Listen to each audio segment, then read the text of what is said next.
I think we are live. Yay. It is Friday, and I am Megan Seaton. I am the business development manager for Avero Advisors. You guys have seen me before, and I think you know my special guest, my boss and founder and CEO, Mr. Abhijit Varakar. Call him Hi. AV for short if you need to address him for anything. But I'm super excited to be live today because for August, we do have a specialized focus, and it's for digital transformation in public housing. So, AV, if you want to, I can dive into why we have chosen this focus for the month of August, but I would like to get your thoughts as well. So, I think public housing is a really important function. We saw this in COVID, how important it was that public housing agencies stepped up and helped people that were out of jobs and therefore at risk of being homeless. How important it was that they were around and helped these people. The second thing that we know is that we also found out during that period that not all housing authorities had the means or the infrastructure to handle the volumes that were thrown at them.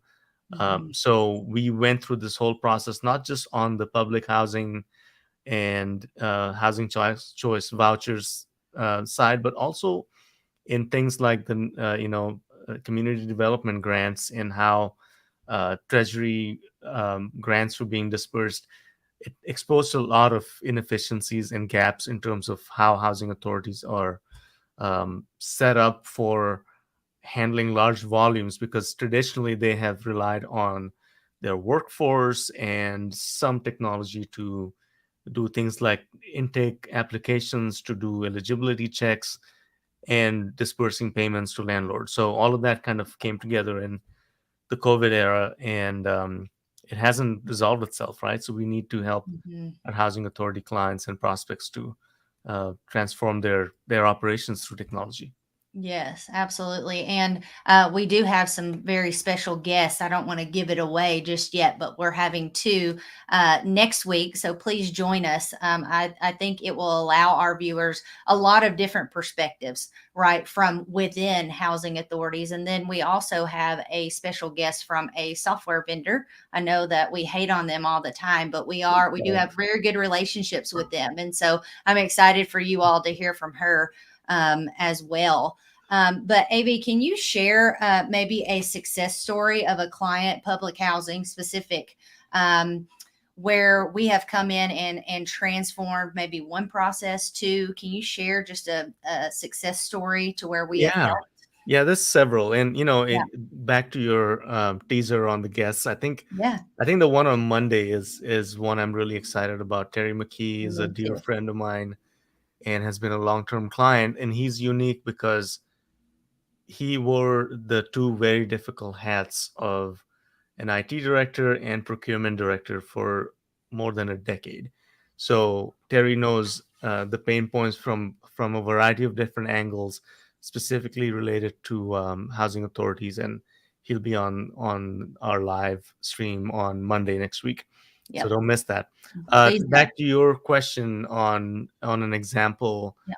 I think there's several examples.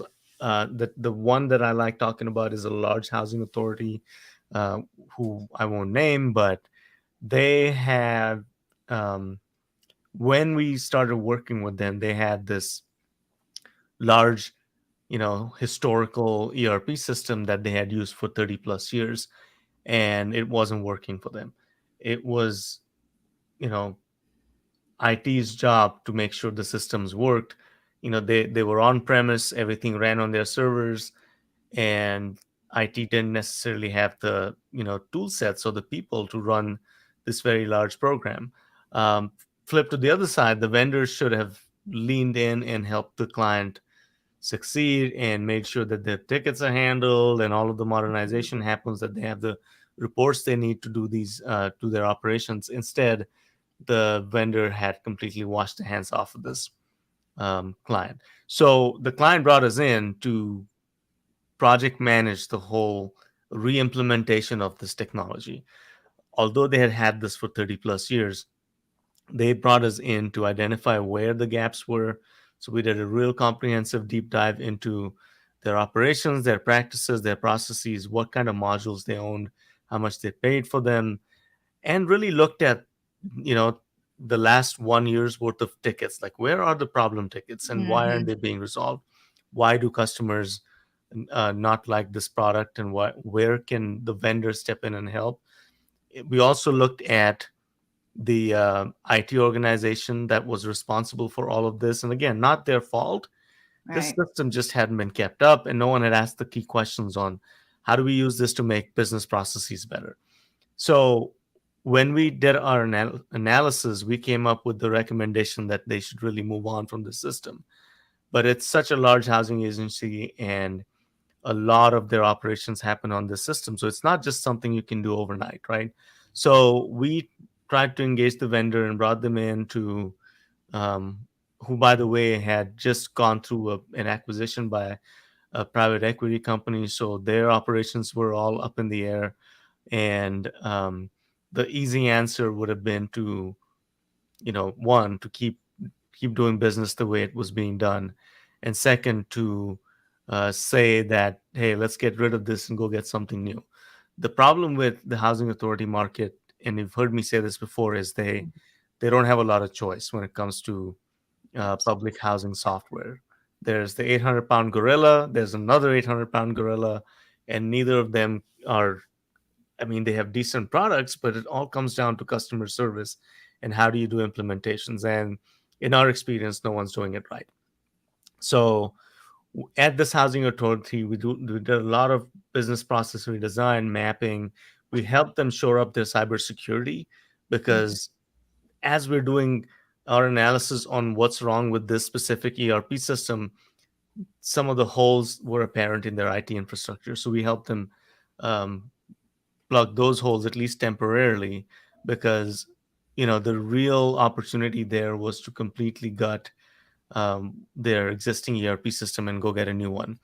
um, the funny thing is, their housing operations were using the older system, and financial operations was using the newer, what really is a property management system with some ERP and financial capabilities. They were using that for financial management. And they had a very cumbersome two-way data transfer process between the two systems. Um, but we didn't quite solve all of their problems, but we definitely helped them organize their issues with the vendor, organize their trouble tickets, organize their process for getting help desk, redesign their cybersecurity infrastructure, and left them in a better spot than they were when we found them. Um, so that's one example. And of course, you've heard me talk about how we've helped agencies replace completely their ERP systems. I think one of the best places that we've helped our clients is through the negotiation process. What happens when you don't have a lot of choice in the systems that you can choose from?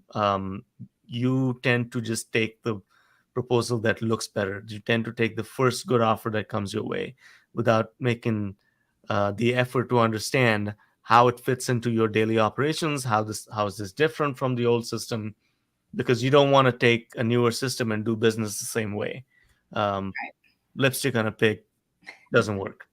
No, it does not. I know typically once we get into organizations, especially with local cities and counties, oftentimes I hear some very common pain points, between cities and counties. They're all doing business on Excel spreadsheets and sticky notes. That's how Mhm. they do their budget, et cetera. We've heard it all. Are there any different pain points, or what are some of the common pain points that we see in public housing? There are no different pain points. I think the pain points are the same, but Hmm. they're amplified because Right. of how much paper is just the nature of the business, right? You The data. have it, Yeah. yeah, the application process, the recertification process, the inspections process, the reporting and compliance processes on the agency side. All of this Hmm. is very, very paper intensive. Now you layer on top of that a system that doesn't work for you, and you have to create workarounds for what should be an automated process for you, and now you're adding to that paper. So it's like that slide we show in our presentations with Yeah. sticky notes flying around. That's how you walk into a housing authority, and that's what it looks like. Reams Right. of paper. So the challenges aren't any different. You have your workarounds, you have your duplicate duplicated processes, redundant processes, major roadblocks because of how technology doesn't necessarily do what it's supposed to do for you, and that just leads to real world consequences um, like people not getting housed. A lot of housing authorities across the country have large waiting lists, right? They close their waiting list. They don't open for 3 or 4 years because they just can't Mhm. handle the volume. So the bottleneck really is in the processes, in the systems, in the business processes, because at the same time that you have thousands of people on a wait list to get vouchers or to get a chance to go into public housing, you also have vacant properties because you Mhm. just can't process people fast enough to get them into housing. Right. It's adding a lot to the homeless population in a lot of cities.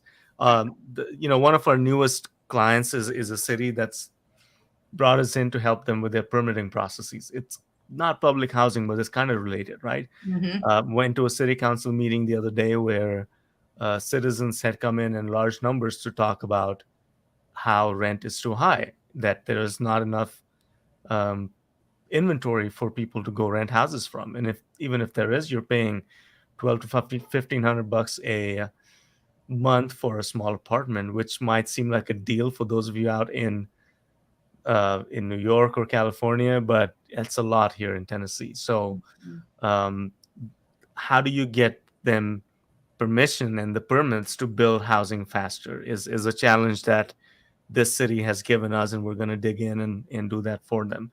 But it's got similar connotations on the public housing side, Right. where people are lining up for services, they're eligible for it, they have the right to ask for those services, but our systems and processes are not allowing us to move fast enough, which is a shame.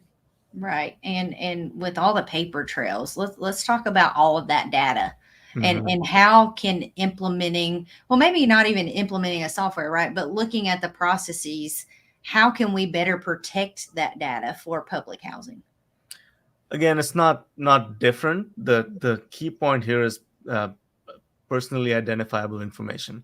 Mm-hmm. Because of the business of a public housing agency, they're gonna, if I apply for public housing, or if you do, they're gonna dig deep into who you are, Absolutely. and for that reason they are going to have your social security, your mother's last name, and all of those things that can be used to really do harm to your personal financial profile. And identity theft is a real risk in public housing. So Hmm. the risk of cyber attacks and ransomware is really high in these agencies. So you have to take all of the necessary baseline precautions of keeping your infrastructure up to date. You need to have all of the desktops patched at the same time. If Microsoft says we have a 0 day vulnerability, you need this patch, you need to do it right away. It's not something you do at leisure. And on the policy side, you need to have policies that allow people to safeguard third party data in such a way that it cannot be hacked and used for nefarious purposes. Yeah. So it's not different like your other question. Just it's just enhanced. It's more amplified in a public housing agency because the data isn't just um, how many checks did we cut, or Hmm. how many times did we mow the lawn in this park or that park for a city. Of course, not downplaying it, but real world implications on real people that are already struggling with um, Right. meeting ends. And if you lose their data, this that just makes life much worse for these people. Absolutely. So Mackenzie is joining us, guys. If you all have not met Mackenzie yet, she is our new social media coordinator here at Avero. So we're real excited to have her. She asks, in what way can we ensure that the benefits of digital transformation in public housing reach the most vulnerable and the most marginalized in communities? Great question. I think the measure of success here is how easy you make it for the end user to access your systems. How transparent can you make your processes? Um, because really, historically, if I'm on a wait list for a voucher or a public housing unit, I don't know. You might call me tomorrow. You might call me in 2 years as I move up the wait list, as my As my circumstances change, that changes where I stand. Um, so giving people access uh, to number one, to the information. How do you apply for these services? How do you become eligible? How do you know if you're eligible? What kind of documentation do you need? Access to information is one thing. That's the easy part, right? You can easily do that. Um, the second piece is giving people access to applying for these services. They don't make him come in and line up and take forms and bring them in triplicate and notarize and all of these other things. There are many ways to do this digitally, right? So give people access to digital tools that can allow them to access your services. And yes, they might be at risk of being homeless or underhoused, but they most people have cell phones, smartphones they can use to really access your services. So digital transformation needs to go all the way down to the end user, and we talk about Mhm. this with our city clients and our county clients too, right? What is the digital city experience for everyday Joe? What is the digital city experience? How is my life better because you went through a digital transformation and spent millions of dollars? So we Right. have to think of IT modernization, digital transformation from an end-to-end perspective. How is it making your agency more automated on the inside, less paper-driven, less sticky notes, less lost data? To how do you efficiently report it back to the to HUD or whoever else is giving you the funds? And how do you make life easy for the end user who you actually exist for? Access to information, access to the tools that allow them to access your services, and just more transparency on how to access services and really where you stand in line and when you might expect to receive those benefits.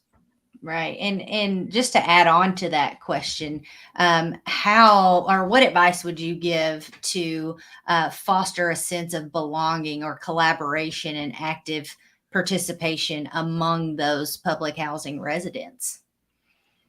So that's a difficult one, right? It's Hmm. And we've done this before with some housing authorities where they've asked us to survey the resident population Right. or a sampling of it. And, you know, the people that are seeking public housing, they don't want to be there forever.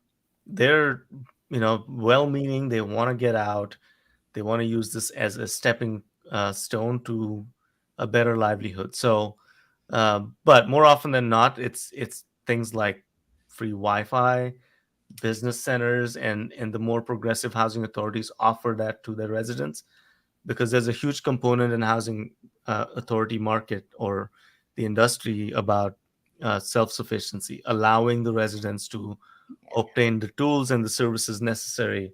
Once you're housed, how do you get them out of public housing and into a better situation? That comes with applying for jobs, going to school, having the tools available that you might not otherwise have to get yourself a better life. So when you spend millions of dollars on a new ERP system, or upgrading your existing system, you also have to think about the downstream effects of doing something. And yes, it comes with cost, but I mean, we had a question the other day in a presentation. How do you account for the additional cost of digital modernization? What's the cost of not doing a certain thing, right? What's the cost of not providing the tools to your residents that allow them to get a better life for themselves? So, looking at financial impact is a two-way street, and you need to look at the impact of not doing something. But back to your question, if you don't if the digital transformation efforts don't yield results for the residents or Right. people wanting to apply for services, what did you really do? There's a you have internal efficiencies, but even that, if that's where you want to stop, it needs to, again, that additional efficiency you found, the more time you found, you need to put that towards serving your residents. Yeah. I agree. AV, what role does local government play in digital transformation efforts of a public housing authority? And a second part to that question, how can housing authorities collaborate with local government, private sector, nonprofit organizations Yeah. to come together to complete this effort? It depends. Sorry, Yeah. but the consultant answer. He's not a consultant at all. Yeah. No, but it really depends on how they're set up, right? Most housing Right. authorities are funded by the feds, Hmm. and they have local funding components to it. Like here locally, Knoxville's Community Development Corporation is sort of related to the city and county, but not really. They have their own board, um, which the city and county appoint people to. So I think collaboration is important between any housing authority and the city or county they operate in. Um, Given the what I would call the democratization of information technology, like Hmm. in a town like Maryville and Blount County here, we can absolutely have Maryville Housing Authority plug into MacNet and get those benefits, right? Like Right.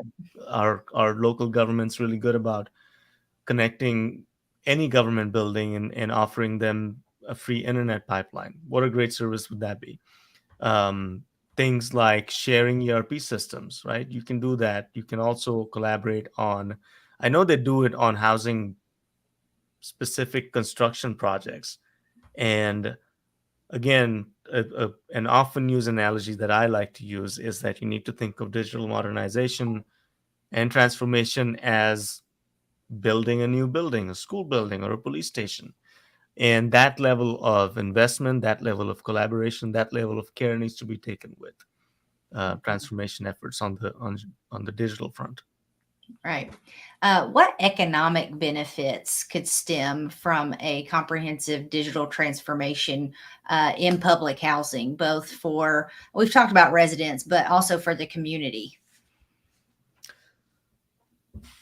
I think there's spillover effects, right? Hmm. You equip your housing authority with latest technology, you're gonna give more back. Like I said, more efficiency leads to you turning into the agency that you want to be, where you are not spending your all of your time processing paperwork, but you're actually talking to people in need.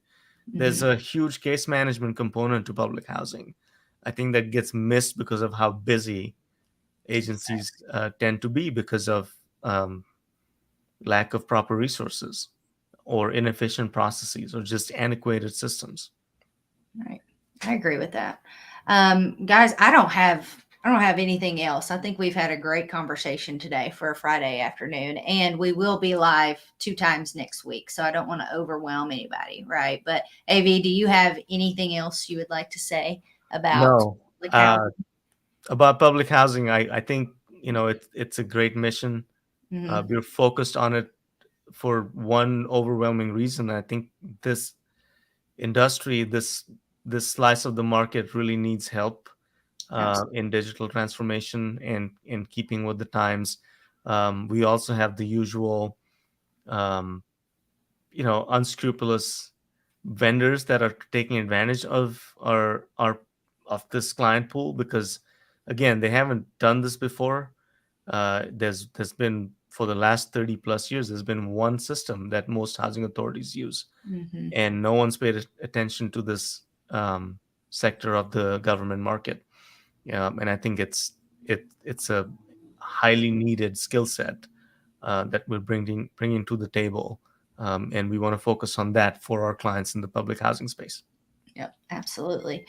Join us on Monday afternoon. We'll be hearing from Mr. Terry McKee with the Knoxville Community Development Corporation, right? Knoxville. I'm very excited, as you Yeah. are, to hear from him because I think he brings a pretty unique perspective to this conversation. And if there's anything that you guys want to ask, please reach out to us. We are readily available for your questions on all social media platforms. But without further ado, everyone have a great weekend, And thank you, AV, for your time today. Thanks. Have a good weekend. Bye.